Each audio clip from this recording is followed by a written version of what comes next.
नमस्कार दोस्तों। तो आज हम पढ़ेंगे एक्सरसाइज 3.1 का क्वेश्चन नंबर सेकंड, जिसमें कि हमसे क्या पूछा हुआ है कि रेशियोज को कंपेयर करके कौन से रेशियोज A1/A2, B1/B2 और C1/C2, इनको कंपेयर करके हमें ये बताना है कि ये जो लीनियर इक्वेशंस है ये अगर इसको ग्राफ पे रिप्रेजेंट करा जाएगा तो ये कैसे होंगी।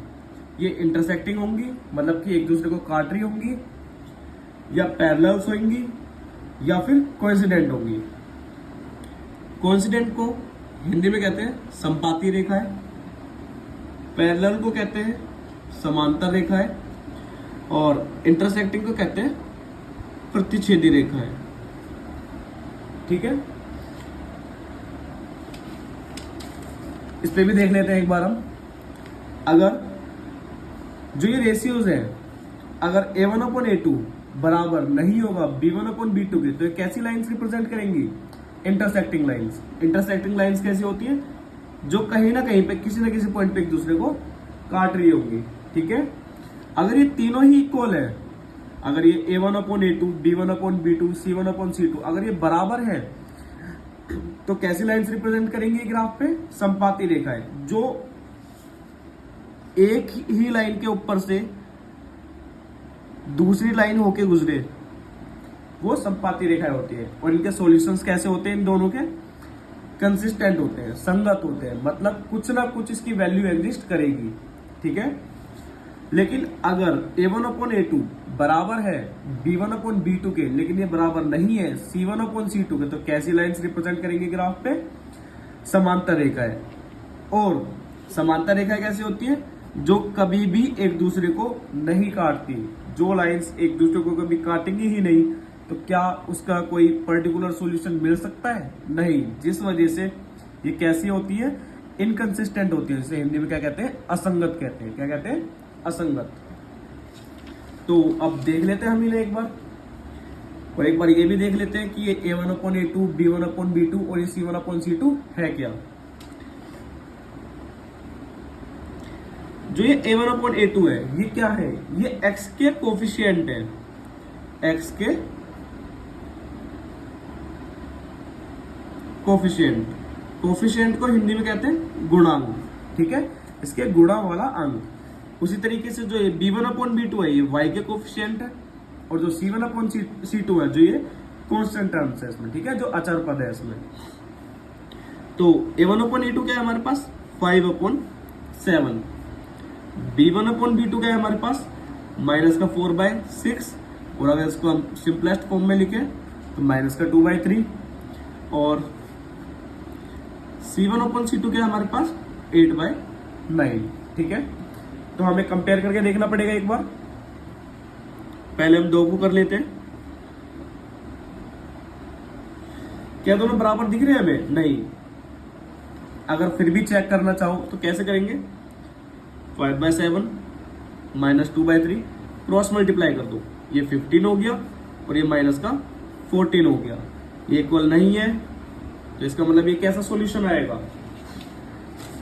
ये कैसा सॉल्यूशन आएगा इसका? कैसी लाइंस होंगी? इंटरसेक्टिंग लाइंस होंगी, हिंदी में प्रतिच्छेदी रेखाएं होंगी।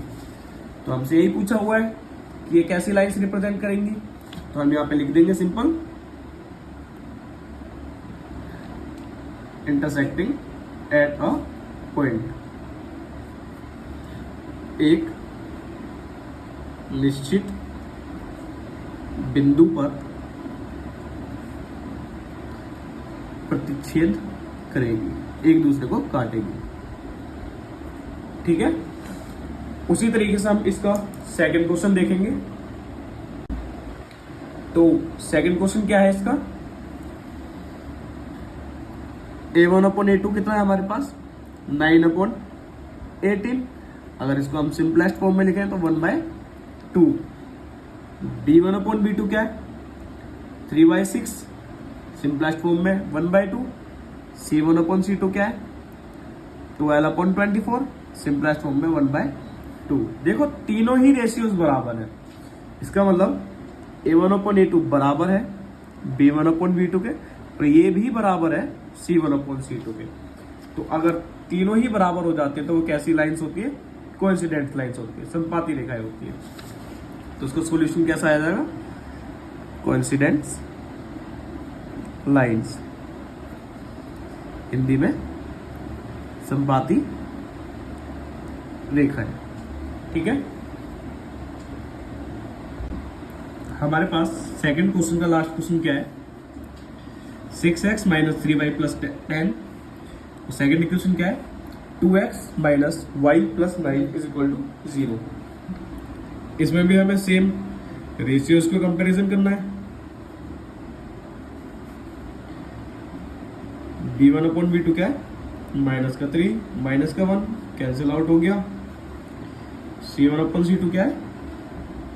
10/9। जैसा कि हम देख सकते हैं कि ये दोनों तो बराबर है पर ये बराबर नहीं है, तो कैसा आएगा? a1 अपॉन a2 बराबर है b1 अपॉन b2 के, लेकिन ये बराबर नहीं है c1 अपॉन c2 के। और ऐसी सिचुएशन कब होती है? जब पैरेलल लाइंस बनती है। तो इसका सॉल्यूशन कैसा आ जाएगा?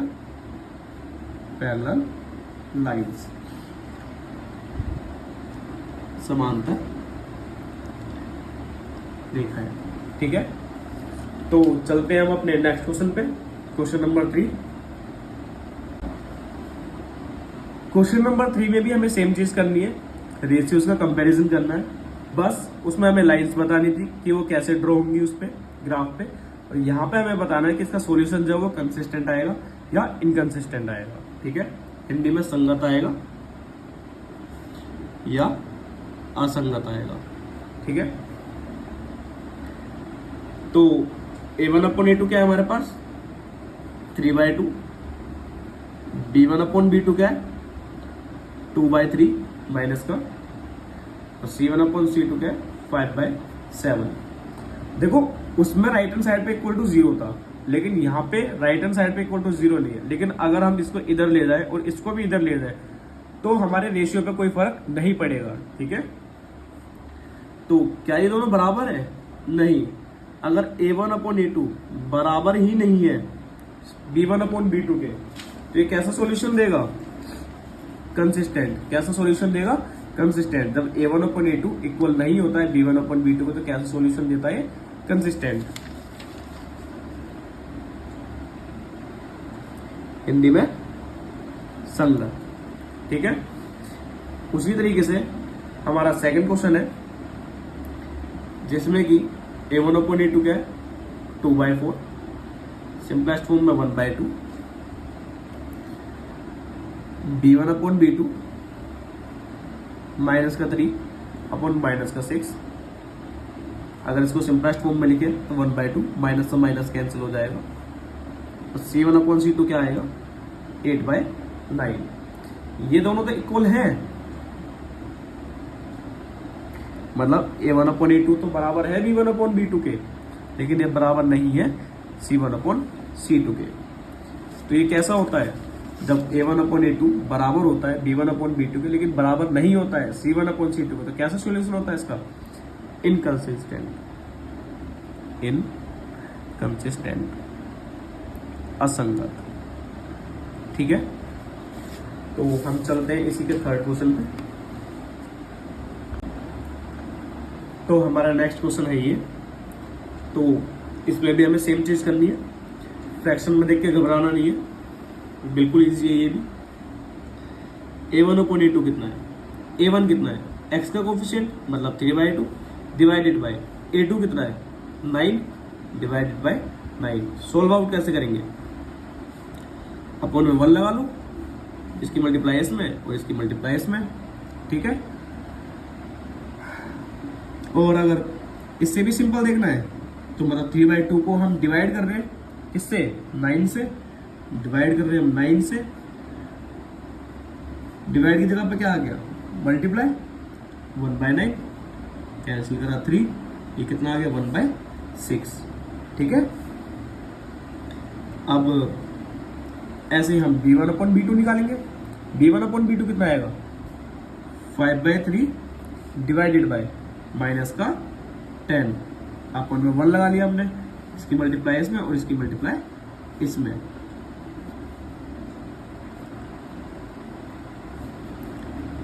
कैंसिल करके कितना आ गया, माइनस का 1/6, क्योंकि माइनस भी बच रहा है यहाँ पे इसलिए माइनस भी आएगा। और C1/C2 कितना है, 7/14, ये तो सिंपल ही है, इसे काट के याद किया। हमने देखा कि ये तो पहले ही बराबर नहीं है, इसका मतलब यहाँ तो A1/A2 ही बराबर नहीं है B1/B2 के।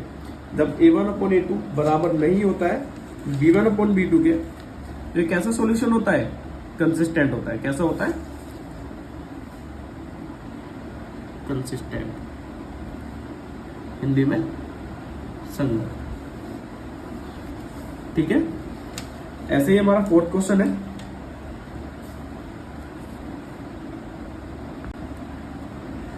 अब हमारा फोर्थ क्वेश्चन है जिसमें A1/A2 कितना है, 5/-10। जैसे सिंपलेस्ट फॉर्म में 1/2 लिखेंगे और माइनस का माइनस आ जाएगा। माइनस नीचे हो ऊपर हो कोई फर्क नहीं पड़ता, ठीक है, सेम ही रहता है। B1/B2 कितना है, माइनस का 3/6, तो इसे भी काट के कितना आ जाएगा, माइनस का 1/2। और C1/C2 ये कितना है, इसे भी सिंपलेस्ट फॉर्म में लिखेंगे तो माइनस का 1/2। तो हमारे पास क्या आ गया, A1/A2 इक्वल है B1/B2 के, और ये भी इक्वल है C1/C2 के।